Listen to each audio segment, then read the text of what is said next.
እግዚአብሔር አስተካክሎለታል። በዚህ በጣም ነው የምጽናናው። ያቆመኝም ይሄ ነገሩ። በዕለቷ ቀን እጥብ ሙሽራ አድርጋ ወስደዋለች የሚወዳት እናቱ። ግን ሰውነሽ እንደ ሰው ይሰማሻል። ብዙ የለፋውለት ነው፣ ብዙ የደከምኩለት ነው። ያለ አባት ነው ያስተማረችው እናቱ። እናቴ አሁን ገዳም ነው ያለችው። መቋቋም ነው ያቃታት። ሄጄ 3 ወር ተቀምጬ የእሷን እንባ ማየት ሲያስጠላኝ ነው ተመልሼ ወደዛ የመጣሁት። መኖር ነው የሚያስጠላሽ። ሰው መሆንሽን ትጠይዋለሽ። በጣም ከባድ ነው።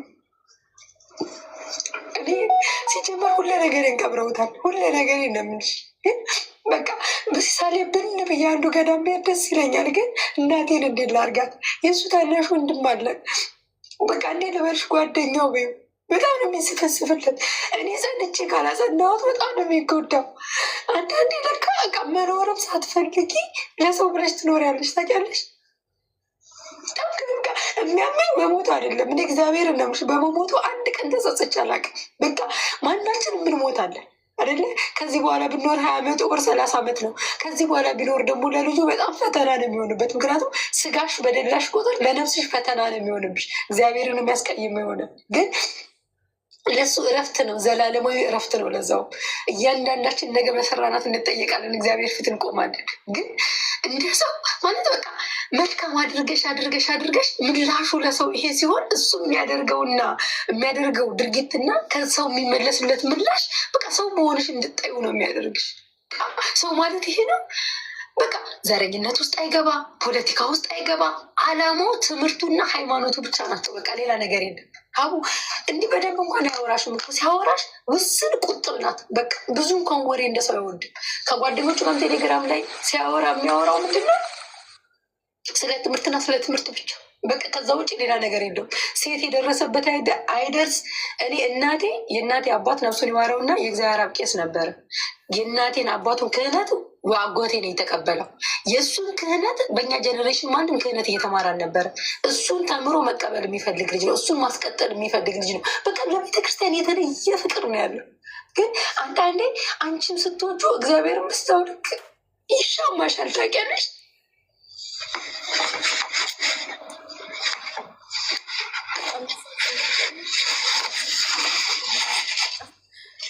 እሺ ልጁ ማን ነበር ስሙ? ታደሰ ነው አይደል የተሰረው?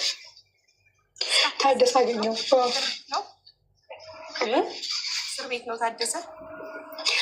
ግን ሊወጣ ነው። ኦልሬዲ ነገ የመጨረሻ ቀጠሮ ነው። አንደኛ ፍርድ ቤት ዘግቷል እንትኑን ፋይሉን፣ ሁለተኛ ፍርድ ቤት ዘግቷል። አሁን ነገ 6 ኪሎ ሰበር ነው ቀጠሮ ያለው። አኪድ ዘጋም ብለዋል አላልሽም? ፋይሉ ባይዘጋም እኮ ማሬ አቃቢ ሕግ ክስ ካልመሰረተ ልጁ ይለቀቃል። ግዴታ ክስ መመስረት አለበት። አቃቢ ሕግ ደግሞ ክስ አልመሰረትም ማለት እኔ በራሴ ምንም ማድረግ አልችልም። ክስ መክሰስ አልችልም። አቃቢ ሕግ ተጨማሪ መረጃ ምን አይነት መረጃ ነው ተጨማሪ መረጃ የፈለገው? የቴሌው የድምፅ ግጭ በቅጁ መምጣት አለበት ነው የሚሉት እነሱ። እሺ ቢያንስ በግድያው ባከሱት ማዳን እየቻለ ባለማዳን እንኳን እንዴት አይከሰስም ስንላቸው በነፍስ ግድያ ተጠርጥሮ እንዴት ነው በዚህ ደግመን የምንከሰው ይሉሻል። ብቻ አላውቅም እኔ እውነቱን እሱ መድኃኒዓለም ይወቅ። ግን የተረዳሁት ነገር ኢትዮጵያ ውስጥ ምን አይነት ግንኙነት እንደነበራቸው ይጠላው ነበር ወይ ወንድምሽን? ይሄኛው ተጠርጣሪ ማነው ስሙ? ታደሰ ይጠላው ነበር ወይ? ከዩኒቨርሲቲ ጓደኞቹ ምናምን ልትመረምር ያልሞከርሽም? ለማጣራት ሞክሬ ነበር። ግን በጣም እንደሚዋደዱና በጣም እንደሚቀራረቡ ነው ሁሉም የሚያውቁት። ዘንድሮ ላይ ክረምት ላይ ቤቱ ሄዶ መጥቶ ከመስከረም ጀምሮ ብዙም እስከዚህም ናቸዋሉ። የሆነ እንደማይተዋወቅ ዝም የለም። እንደዚህ አይነት ነገር ተፈጥሯል አሉ።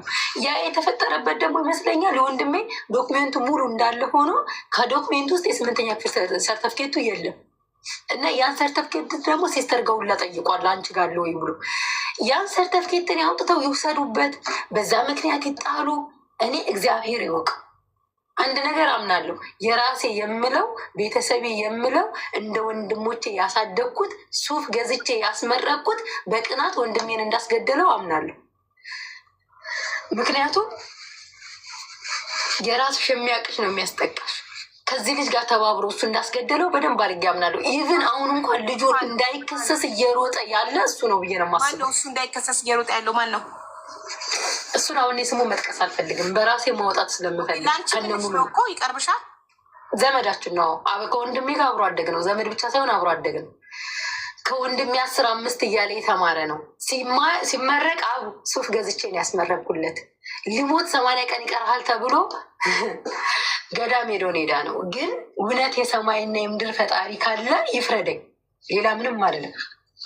እነሱ ሰው አላየንም ብለው ጨለማ ውስጥ ሆነው ሰርተዋል። ጨለማው የማይጋርደው አምላክ ግን እውነቱን ያውጣ፣ እሱ ይፍረደው። ሁሏም የእጇን ታገኛለች። ጊዜና ሰዓት ብቻ ነው የሚጠብቅ። በጣም ከባድ ነው። ተቀለሽ ሲጀመር ይሄ ልጅ እውነታውን እያወቅሽው ፍትህ ለማግኘት ያቃጥላል ማለት እሱ እኮ ነው የሚያምሽ ነገር። በጣም ያሳዝናል። እሱ አንድ ላይ አብረው በልተው ጠጥተው ስንት ዓመት አብረው አንድ ዶርም ኖረው እንዴት ነው እሱ እያስመለሰ ይሸታል ብለው ቆልፈውበት የሚሄዱት? ሀውካም ራሱን ሲያድን እንዴት እሱን ሳያድነውም? እንደገና ክፍሉን ለምን ፈራው? ይሄ ራሱ እኮ ትልቅ ማስረጃ ነው። ክፍሉን ፈራው። ሰኞ ወጥቶ ሮብ እስከመመለስ ድረስ እንዴ የገዛ ዶርም ውስጥ እኔ እንዳይሸተኝ ጓደኛ ሀብታሙ ገብታ ወጣልኝ። ሀብታሙ ሳይሸተውም አፍንጫ የለውም። በጣም ኢትዮጵያ ነገሩ በጣም በእውነት ኢትዮጵያ ውስጥ ሰው ሞቶ ደሙን ያወጣለሁ ማለት በጣም ከባድ። ምክንያቱም አስቢው እንግዲህ ገዳይ ጠበቃ አቁሞ ሲከራከር፣ አንቺ ግን ጠበቃ እንኳን ማቆማችን።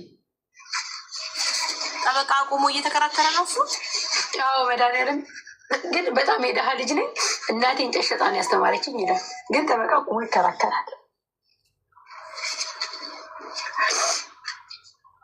ይሄ ነው እንግዲህ በቃ ኢትዮጵያ ላይ መልፋታችን ማለት ሰው እንደ ጋተው አንቺ ጠርጥረሽ ነው ወይስ የሕክምና ማስረጃው በመርዝ ነው የሞተው?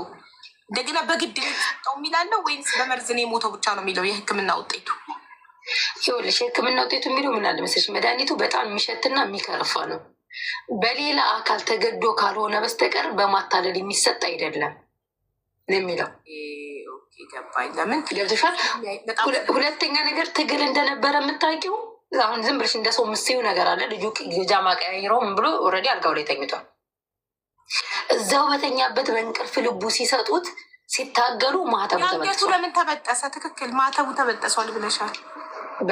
አንደኛ ይሄ መረጃ አይደለም እንዴ? ማህተቡ ተበጥሷል። የአንገት ሀብሉ ተበጥሷል። እንደገና ደግሞ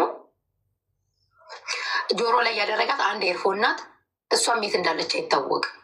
አንድ ሁለት ልጁን ራሱን አጠፋ እንኳን ብለው ቢያስቡ አንደኛ አስክሬኑ ማንገነዘው፣ ሁለተኛ እንዴት ነው አልጋ ላይ ሊተኛ የሚችለው? አንቺ አይደለም መርዝ ታጽተሽ ይቀርና ነፍስ ከውስጥ ማለት ነው ሲገኝ በቢጃማ አልጋ ላይ ተኝቶ ነው የተገኘው አላልሽም እኮ? አሁን ለምሳሌ አንቺ ራሱን ስታጠፊ ነፍስሽ ከውስጥ ስትወጣ በጣም ትጨነቂያለሽ። አይደለም አልጋ ላይ ተኛ ከአልጋ ላይ ሁላ ትወድቂያለሽ። ምክንያቱም ነፍስሽ ስትወጣ በራስሽ ስለምትፈራገጭ አይደለ? ይሄ ግን አልጋ ላይ ተስተካክሎ ነው የተገኘ። ሲቀጥል ዶርሙ ውስጥ መርዙን የወሰደበት እቃ መገኘት ነበረበት። ትክክል። ራሱ አጥቶ ቢሆን ኖሮ ጠጣበት እቃ 100% እሱን ነው እያልኩሽ ያለሁት። ሌላው ደግሞ ልጁ በእርግጠኝነት እየተባበረው ነበር። ተይው ሌላ እንደው ሌላውን ሁሉ እርሹና አንደኛ ለሀብታሙ ማክሰኞ ዕለት ለቤት ለጓደኞቹ አሳወቅ ያለው ብሎ ለምን ዋሸ? አላሳወቅም። ሁለተኛ ነገር ደግሞ ለልጆቹ የት እንዳለ አላቅም ብሎ ለምን ዋሸ? ዶርም እንዳለ እያወቀ በር ቆልፎበት እየሄደ። ሶስተኛ ነገር ደግሞ አስክሬኑን ሲያገኘው እንግዲህ ሀቡ እንግዲህ አንቺም ለሀቅ እኔም ለሀቅ እንናገር ከተባለ አይደለም ጓደኛሽ አይደለም ባለውለታሽ አይደለም ታሞ ያስታመመሽ ጓደኛሽ ይቅርና ሰው ሞቶ ስታገኝ አንቺ ምንም አይመስልሽም እንዴ? አይደለ? እኔ እንጃ በጣም ይከብዳል። የሌላ ሀገር ዜጋ እንኳን አብራኝ ብትኖር ዝም አልልም። ተኝታ ራሱ ትደነግጫለሽ። ካረጋታለሁ ዝም አልልም። አይደለም መሞቱን ሮብለት ሞት አገኘሁት ያለ ጊዜ ሪያክሽኑን